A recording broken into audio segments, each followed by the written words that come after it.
Good morning, Rowlett Middle Academy. My name is Diego. And I'm Brooklyn. RMA Today starts right now.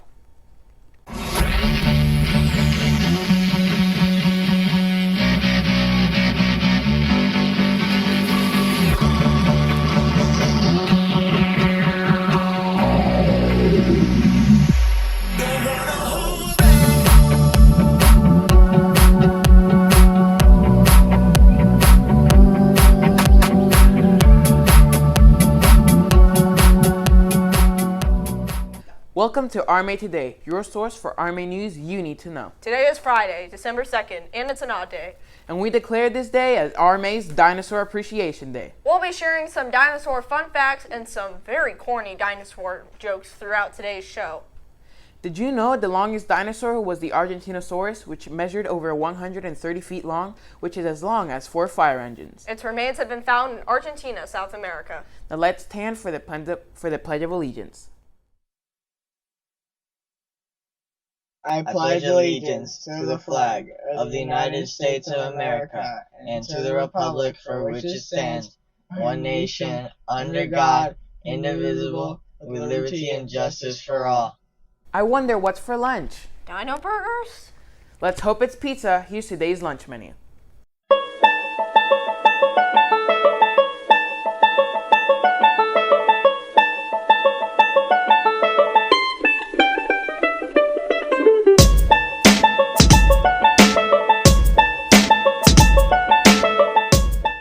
Now it's time for our announcements.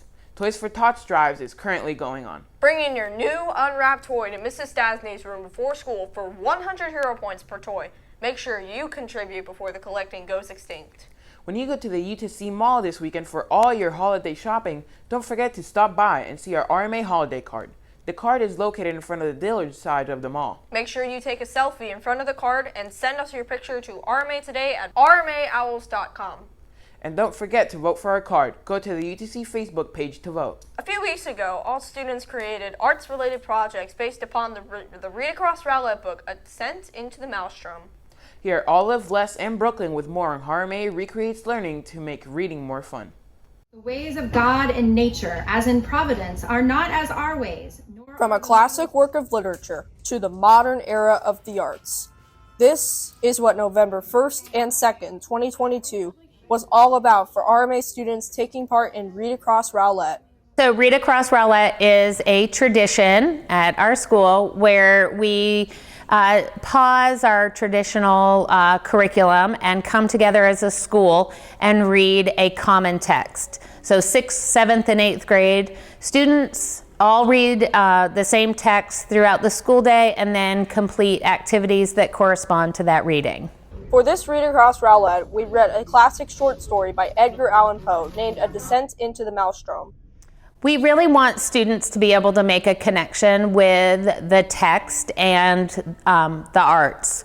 So during this time, we took a text that was written in 1841 and had students create arts-inspired projects that could show their connection through film, music, and dance, and show that they could use what they're learning in their arts classes to this classical text. When the project was first announced, students were reluctant about it because the language is outdated. But once they dived into the story and started working on their projects, they were able to make connections to help them understand the difficult text. I feel that this project really was a success in crossing the divide because honestly, when we started, students were really reluctant. It was difficult text, and they felt like I think they were being dragged through it. And as the day went on, they started to understand the gist of the story, and they started to be able to imagine themselves in that situation. And I think that's why by the end, and with them, choosing their own projects and it being driven, self-driven, it really got them understanding the concept and what was kind of going on and what was happening and expressing themselves through their art forms.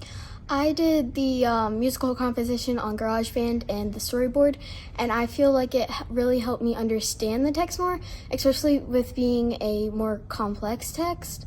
Rowlett Middle Academy always crosses the divide by infusing the arts into student projects so they can better connect to classic literature. This has been Brooklyn, Olive, and Les for RMA Today. And now we have the winning Read Across Rowlett projects from Mrs. Josie, Mr. Powers, and Mr. Morelli's classes.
Those were awesome. Now here are some announcements. Otis Spunkmeyer Distribution Day is next week. On Thursday, December 8th, between 11 and 6, parents can go to the elementary school to pick up your Otis Spunkmeyer cookie dough and the other Otis goodies you've sold. Oh, what kind of dinosaur can jump higher than a house? What?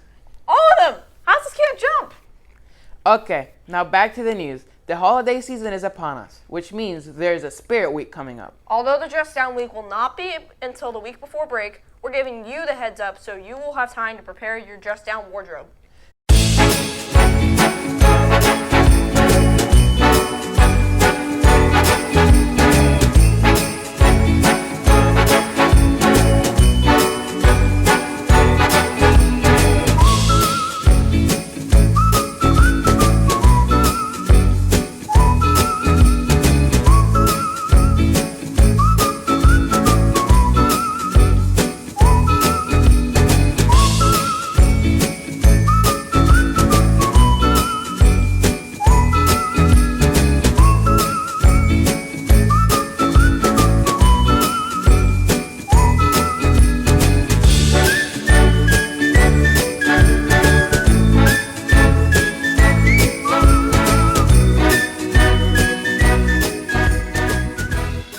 That RMA has a new elective this year? You're watching it right now. It's TV production. Here's a behind-the-scenes scoop as what goes on behind the screen on TV production elective. This is Gianna. And this is Gabby. And this is TV production.